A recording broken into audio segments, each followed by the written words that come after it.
अमरनाथमधलं नैसर्गिक हिमलिंग लाखो हिंदू भाविकांसाठी श्रद्धेचं आणि आस्थेचं प्रतीक। पण यंदा यात्रेला सुरुवात झाल्यानंतर अवघ्या 5 दिवसातच हे हिमलिंग मोठ्या प्रमाणात वितळले आणि त्यानंतर पुन्हा एकदा मोठा वाद सुरू झालाय। काही जण म्हणतायत याला वाढती गर्दी कारणीभूत आहे, तर श्राईन बोर्डाचं म्हणणं आहे की ही पूर्णपणे नैसर्गिक प्रक्रिया आहे आणि ग्लोबल वॉर्मिंगचाही त्यामध्ये मोठा वाटा आहे।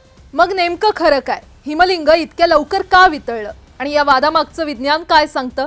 चला सगळं प्रकरण अगदी सोप्या भाषेत समजून घेऊयात। सर्वात आधी अमरनाथचं हिमलिंग म्हणजे नेमकं काय हे समजून घेऊ। जम्मू काश्मीरमधील समुद्र सपाटीपासून जवळपास 12,700 फूट उंचीवर असलेल्या अमरनाथ गुहेत दरवर्षी नैसर्गिकरित्या बर्फाचं शिवलिंग तयार होतं। गुहेच्या छतावरून पाण्याचे थेंब सतत खाली पडत राहतात। गुहेतील कमी तापमानामुळे हे थेंब गोठतात आणि हळूहळू बर्फाचा उंच स्तंभ तयार होतो। यालाच अमरनाथचं नैसर्गिक हिमलिंग म्हटलं जातं। दरवर्षी आषाढ ते श्रावण या महिन्यात लाखो भाविक या हिमलिंगाचं दर्शन घेण्यासाठी हजारो किलोमीटरचा प्रवास करतात। यंदाही यात्रेला मोठ्या उत्साहात सुरुवात झाली, पण यंदा अवघ्या 5 दिवसात हिमलिंग मोठ्या प्रमाणात वितळल्याचं समोर आलंय। विशेष म्हणजे गेल्या वर्षी हिमलिंग वितळायला सुरुवात होण्यासाठी 8 दिवस लागले होते, म्हणजे यंदा ही प्रक्रिया आणखी वेगानं झाली आहे। यामुळेच अनेक प्रश्न उपस्थित होऊ लागले। अधिकृत आकडेवारीनुसार यात्रेच्या पहिल्या 5 दिवसात जवळपास 1 लाख भाविकांनी दर्शन घेतलं, तर काही अनधिकृत अंदाजानुसार हा आकडा 1.5 लाखांपर्यंत पोहोचला। म्हणजे अधिकृत आकड्यापेक्षा जवळपास 50% जास्त गर्दी झाल्याचा दावा केला जातोय। याच मुद्द्यावर पर्यावरण तज्ज्ञांनी गंभीर चिंता व्यक्त केली आहे। त्यांचं म्हणणं आहे की गुहेची एक मर्यादित क्षमता आहे, पण त्यापेक्षा खूप जास्त लोक आत गेल्यावर लाखो लोकांच्या श्वासातून उष्णता निर्माण होते। त्याशिवाय सुरक्षा दल, कर्मचारी, लाईट्स आणि इतर व्यवस्था यामुळे देखील गुहेचं तापमान वाढतं आणि तापमान वाढलं की त्याचा परिणाम नैसर्गिकरित्या हिमलिंगावर होऊ शकतो। या वादामध्ये आणखी एक मुद्दा वारंवार पुढे येतोय, तो म्हणजे 1996 साल। त्यावर्षी अमरनाथ यात्रेदरम्यान भीषण हिमवादळ आलं होतं।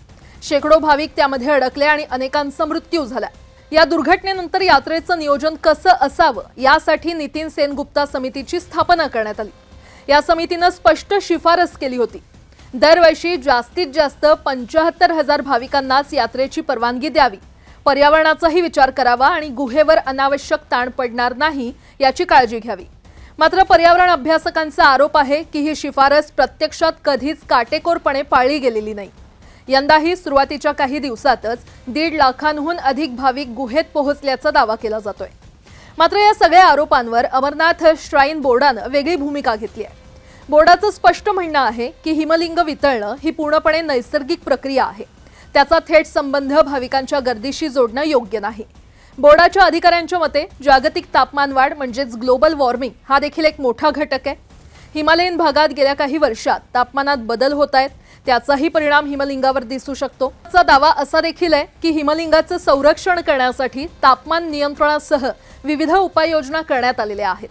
मात्र हिमलिंग एवढ्या कमी कालावधीत वितळल्यामुळे त्या उपाययोजनांवर देखील आता प्रश्न उपस्थित केले जात आहेत। मग खरं कोणाचं? पर्यावरण तज्ज्ञ म्हणतात गर्दी कमी करा, श्राईन बोर्ड म्हणतं ग्लोबल वॉर्मिंगकडे दुर्लक्ष करून चालणार नाही आणि प्रत्यक्षात पाहिलं तर हे दोन्ही घटक काही प्रमाणात परिणाम करत असण्याची शक्यता तज्ज्ञ नाकारत नाहीत।